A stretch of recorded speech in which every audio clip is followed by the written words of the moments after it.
முன்பொரு காலத்தில் மென்மையான பஞ்சு போன்ற கட்டைகளாலான ஒரு அழகான உலகத்தில் பிப் என்ற சுட்டிப்பந்து வாழ்ந்து வந்தது.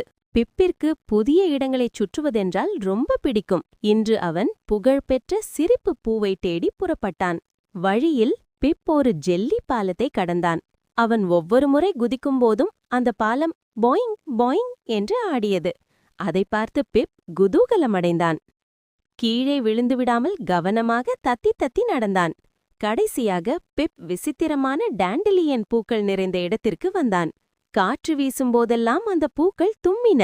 அந்த தும்மலிலிருந்து வெளிவந்த மினுமினுப்புகள் பிப்பின் மூக்கை தழுவி அவனுக்கு சிரிப்பை மூட்டியது.